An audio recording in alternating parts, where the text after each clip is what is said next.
everybody. I'm Lacey from My Subscription Addiction, not Liz, completely different people. I'm really excited to be here this morning talking to you about 28 subscriber insights and trends from our point of view. I think we've heard this theme a lot yesterday and today, so we have some new numbers and some feedback from our readers to share on some of those topics. A little bit about us, if you're not familiar with My Subscription Addiction. First of all, it's really hard to say that name over and over again on a microphone. We were founded about 6 years ago when Liz started getting really into subscription boxes and realizing no one else was really talking about what was coming in the boxes, what kind of value they were seeing in the boxes, and how people could know whether or not it was a good value to sign up for a service like Birchbox or the first version of Pop Sugar. So our community has really grown out of that. And as you can see on these slides, we have 45,000 or so unique daily visitors, growing all the time, publishing new reviews and new content every day. And people are coming back not only for our opinion on boxes and to stay up with the latest news, but also to hear what our community of readers has to say and get feedback from other real people too. Our audience really mirrors the core subscription box audience that I think a few people were talking about yesterday. Our readers are largely women, over half are ages 25 to 45. They are still acquiring boxes faster than they're canceling them, which is a trend we saw last year too. And the sort of average reader on our site has about 3.5 subscription boxes active per person. We also have a more elite group of what we call MSA insiders. These are our really engaged readers. It's about 1,500. We engage this group with surveys and some kind of consumer research type stuff throughout the year. And as you can see, they have a higher number of subscriptions per person. They're more actively engaged on the site with comments and leaving feedback. And they're a really great group to get information from about how people are really thinking about different trends and ideas and being able to see what's really changing year over year. So last year we talked about the perfect subscription box and what elements our readers were saying they needed to stay subscribed to a box or to pick up a box in the first place. This year we wanted to talk about some big newsworthy items that people were talking about and what we think it means, how people are interpreting these events. Pop Sugar changing to quarterly was a huge, huge deal for our audience. Pop Sugar must-have box, been around for a long time, one of the most popular monthly boxes that our readers love to engage with. And you can see this post that we made when they decided to make the change had almost 200 comments, which is a lot. And when this happened, we were really curious, how are people going to respond? Is this a trend for the industry as a whole? Are people feeling overwhelmed with product? Do we need to start thinking about different frequencies to send boxes? And, it kind of shocked us at first because last year we asked this question, what is your ideal subscription frequency? And we found that the vast majority of people do want monthly boxes. There's still that appeal to get something in their mailbox every month. But a certain number of people had a monthly box that they wanted to get more frequently. So I think last year we said, are you missing out on opportunities if you're a quarterly box to upsell, to get people to stay more actively engaged with you in between seasons? So this change definitely came as a shock, and we thought it was an interesting decision. This year, when we went back and asked our readers about their favorite box and how often they're getting it, we did see a big difference between our insiders group and the rest of our audience. You can see that just over half of insiders said that their favorite box was quarterly. This isn't significantly different year over year, actually, but we did not talk about the difference between insiders and non-insiders. And I think the important thing here is that monthly boxes are still a great entry point for people to get into subscription boxes. They're usually a lower price point, too. In this case, the insiders are spending an average of $43 on their favorite box versus $27 for that slightly less engaged or new to subscription boxes group. So not surprising, given that quarterly boxes are a little bit more pricey, a little bit more of a premium product, but we just wanted to note that it is kind of a harder sell for someone new to subscriptions in general to get them to sign up for a quarterly right out of the gate. Talking about this shift for Pop Sugar specifically, we did get some good feedback from readers. You can see that a lot of the feedback was actually neutral. People weren't sure what to expect. This is from people who have subscribed in the past, so we excluded any feedback from people who were just sitting on the bylines and wanting to share their opinion. And even the negative feedback was not all bad. We heard a lot of people saying, I was starting to feel a little overwhelmed, so I'm kind of excited about the change. Some people were sad that they were missing out on their monthly treat boxes, and others expressed some concern about, I subscribe to multiple quarterly boxes and I get them all at the same time. I want to be able to spread that out throughout the year. So these are all interesting things to take note of for anyone else who's considering this kind of transition. One other thing that we did note here, a few other boxes have launched quarterly boxes separate from their monthly subscriptions, which are apparently doing quite well. And in a completely different category, Geek Fuel recently moved from monthly to quarterly and seems to be doing really well for them. The transition was handled a little bit differently, and I think people responded to that. With Pop Sugar, there was a gap of a few months between the last monthly box and the first quarterly box, where people didn't know what to expect. A lot of speculation kind of building up to that moment. Geek Fuel was able to transition much more quickly and get that first higher priced premium quarterly box into people's hands. Seems like they responded really well to that. Kind of on this note of frequency and setting expectations, our next big newsworthy item this year was that Ipsy finally started letting people skip a month. If you've been paying attention to some of the other presentations, you know Ipsy is one of the biggest players in the beauty box market. They've been around for a while, they have tons of subscribers, and their fans are pretty loyal. But there's a lot of competition in this space too, so it's actually pretty impressive that Ipsy made it as long as they did without offering this. What we were able to find out from our readers, again, just kind of emphasizing customer service and letting people take control of their subscriptions, 52% of our readers that responded to the survey said that they had canceled a subscription and resubscribed later just because they couldn't skip a month. That's a huge number. We don't know, if they were unsubscribed for a month or a year before they came back, but the important thing here is they were doing what they had to do to get what they needed, right? 41% on the flip side had a monthly subscription already that they use the skip feature on. So where it is available, it's also being used, not surprising at all. One other thing I wanted to mention about this was just riffing off the Hitwise presentation yesterday, if you guys saw that. Something really important to consider is the numbers around how often people are coming back to meal kit subscription sites, for example.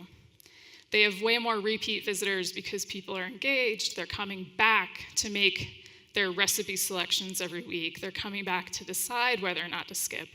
So this is really important because it is much easier to handle your customers when you know they're just going to skip a few months. They have to come back and keep making that decision. It means you can spend less time on re-engagement campaigns and retargeting campaigns and trying to convince them to come back. And of course, frequency is really different depending on the type of box.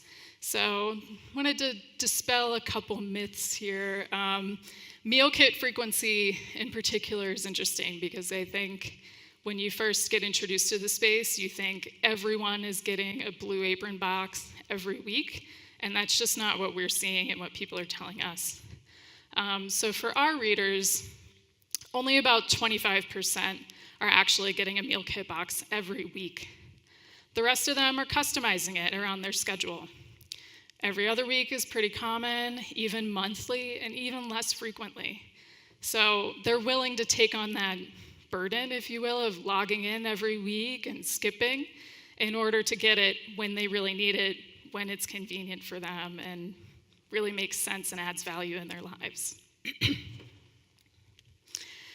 And kind of on the flip side from that, with personal styling type boxes like Stitch Fix and Trunk Club, most people aren't getting those boxes every month. It gets a little overwhelming, especially in the fashion industry where things kind of change really fast, but you might not need a completely new wardrobe every month.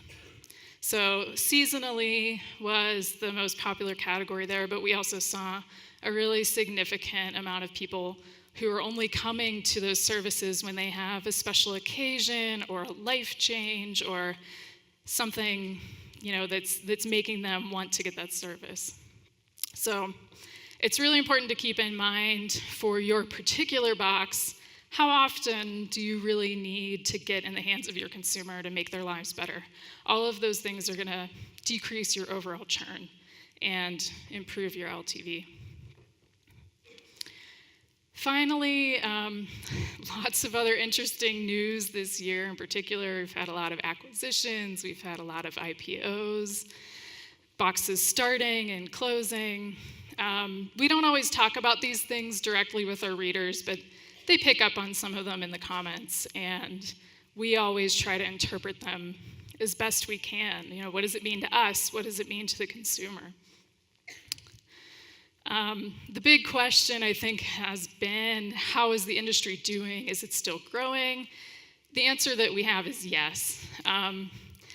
This is one of just many kind of data points that we look at. We have a directory part of our website where brands can submit to have their box listed and categorized. And you can see we had a little bit of a dip in submissions last year, but this year we're actually on track to be better than 2016. So lots of smaller companies and bigger companies entering the space and trying to get out there and compete.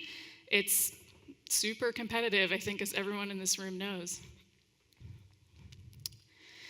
The other thing that we tend to look at are Google Trends data, which is kind of a poor man's waterline on what the world is thinking. If you guys haven't explored Google Trends, I totally recommend it. But this chart recommends searches for the term subscription boxes in the US since 2014. And you can see that it mirrors the industry growth pretty well. Pretty exponential in the first few years, and if we went back to 2012, you would see even more of that growth. And in the last year, it's starting to kind of slow down a little bit. We're still seeing growth. We still expect that peak in the holiday season to be probably 20% year over year. But it is a sign that the market is maturing and things are way more competitive, and our readers are really responding to that. So I'm not picking on meal kits specifically, but this is a great example of one thing that we're seeing, which is just parity across subscription box categories. It's more important than ever to differentiate yourself. In the case of meal kits, they're all of the popular boxes here, they're all at a very similar price point, similar number of recipes available per week. They're starting to differentiate a little bit on like add-ons like wine and lunch or even dessert.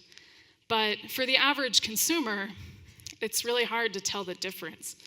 It's really hard to know if Blue Apron or HelloFresh is going to be the best one for you. What we hear time and time again, especially about meal kits, is that people aren't afraid to sign up for more than one and try them out for a few months until they figure out some of these sort of softer areas, right? Are the recipes ones that I like? Do they work for my family? Do I find the recipes complicated? Are they easy? Do they fit into my life? We even have a small number of people who rotate between multiple meal kits. So they might say, I don't really like what Blue Apron has this week, but I like HelloFresh, so I'm gonna skip this one, sign up for this one instead, and keep both of them for the long term. It's not a majority of people, but it's definitely an option that people now have. And as far as competition goes, we just wanted to call out some of the growth we have seen in this space. Really interesting companies now in meal kits.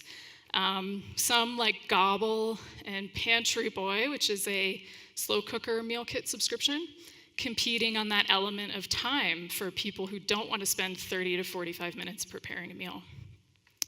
Dinnerly competing almost entirely on price. And then some really more specific categories that have been cropping up. There's a whole range of food subscription boxes geared towards children.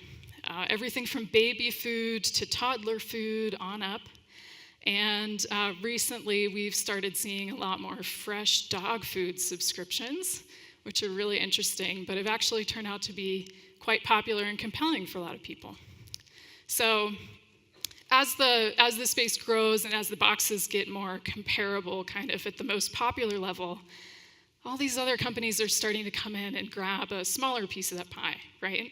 But it's really important to be super clear about what your angle is, what value you bring, and let people differentiate between the brands. Another example of a trend that we're seeing is a little less obvious, I think, than that. I'm talking about product overlap. So it might be a little hard to see in this slide, but all three of these boxes, there's a $15 a month beauty box, a $50 quarterly lifestyle box, and a $50 one-time purchase box, all contain the same beauty product, this $85 Sunday Riley CEO serum. And it's not the first time this has happened. We've seen trends in products appearing in multiple boxes over the years, for sure. But this one was a really recent one, and we took this opportunity to talk to our readers about how do you feel about this? Like, how does this affect your impression of the brand, of the product? And learned some really interesting things. So, lost my notes. 58% of people who responded to the survey said they had received the exact same product in a subscription box in the last year in multiple boxes. So that's the same product, same brand, same product. It's a really high number, and I think it's a lot higher than we expected, even though we know there's some overlap between, for example, in this case, Allure subscribers and Pop Sugar subscribers. 58% is a lot. And knowing that people who sign up to subscriptions are more likely to try others, it's important to keep this in mind. 65% think there's too much product overlap with similar or identical products being sent. So this could be too much exposure of a particular beauty brand, for example, or as we talked about last year, people getting just too much black eyeliner, right? They get bored, they get a little bit of fatigue. And finally, 53% said that seeing repeat products in multiple boxes or in the same box over time affected their value perception. So what's interesting about this is it's not just the value of the subscription box, but also the value of the brand that's being included.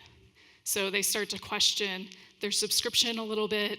They start to think, is this product really worth $85 if I'm seeing it in so many different places? But it's not all kind of bad or negative. It's still a really big way to acquire customers by, including these types of popular boxes, popular products, especially if you're revealing them ahead of time. So 23% purchased multiple subscriptions to a single box to get more of something that they really love, or to get multiple variations of a box where they love the products and they just want more. So that's great. I mean, I don't think most people are considering one person having multiple subscriptions as, part of their audience, but it totally happens. And perhaps most interesting of all, this product, the one that we're kind of talking about here, was cited the most often as the reader's favorite discovery in the last year that they found through a box. So even though there has been this exposure and people taking advantage of buying multiple boxes, they're still loving it. So in the case that it's a great product and it's a great fit for your brand, do it. But you should always be aware of what your biggest competitor is selling and what they're including in their boxes too. So to kind of wrap things up, we wanted to talk about a few different boxes that our readers are finding really compelling. Most of these are in the beauty space, but not all of them. This example was cited a lot in our most recent survey. This is the Margot Elena Discovery Box.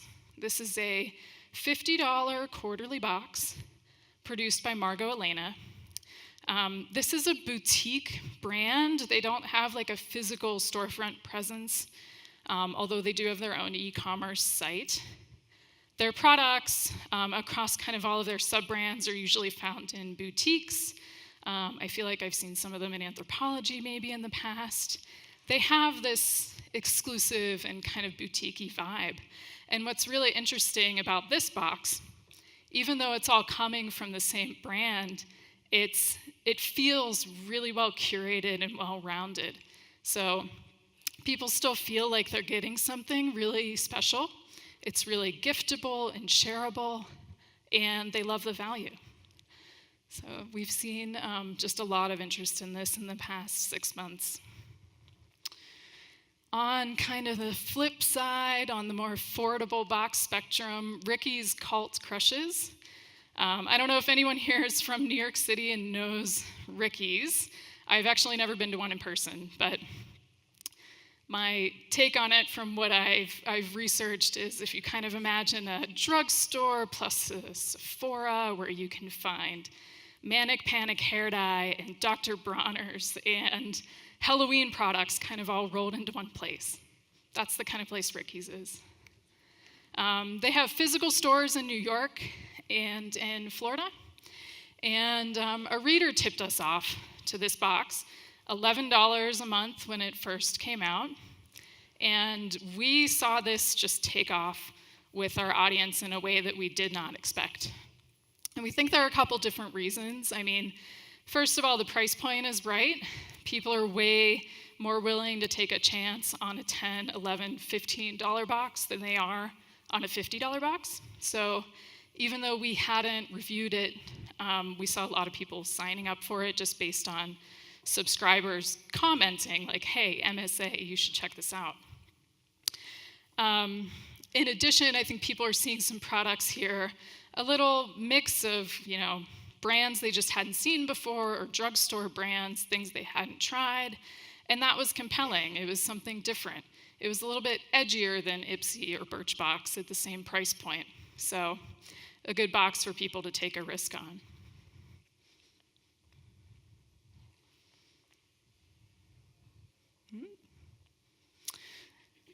Had to throw in one controversial or maybe not so great example. The Oreo cookie subscription box or Oreo cookie club. This was available exclusively on Amazon, $20 a month, but you had to buy 3 months minimum, so $60 out of pocket. And when we first heard about this box, we were actually pretty excited. It's a cool brand. It's got a nostalgia factor, right? It's got kind of a fan club feel. I think they promised some exclusivity. Maybe you'd get to try some unique flavors before they hit the market. But the execution, sadly, just fell kind of short. In the photo that you see here, we received this box during the week, and that weekend I was grocery shopping and found the same 3 flavors on an end cap in the grocery store already marked down. So if there's ever an example of, how not to do a box, unfortunately, I think this is it. And if there's anybody here from Oreo or who's involved in this box, I would love to talk to you. Hopefully I'm not throwing you under the bus too much. That said, we kept reviewing this box because our readers loved to talk about it. And they would even say things like, "This is so awful, but please never stop reviewing it." One last example we just threw in here, the Adidas Avenue A box, which no longer exists. People are still talking about it. I added this kind of last minute last night. For those of you not familiar with this box, it was $150 a quarter, all Adidas apparel, usually a complete outfit plus a pair of shoes. So targeting fitness, people who are interested in fitness and in running in particular who needed new shoes, right? It's a great value if you're replacing your footwear, and plus you get this great, well-curated outfit in a beautiful package delivered right when you need it. And they had a great customer service program too. What amazed me when I went back to look at this last night is yesterday morning, someone had gone to the post about them pausing their subscriptions and left a comment saying, "Is this ever going to come back? I really miss this box." And you can see these are the 3 most recent comments on that post, all from the last 3 months. So people are still looking for a replacement to this box. So that's all the examples I have. All right. All right. Thank you so much, Lacey. Let's give a round of applause.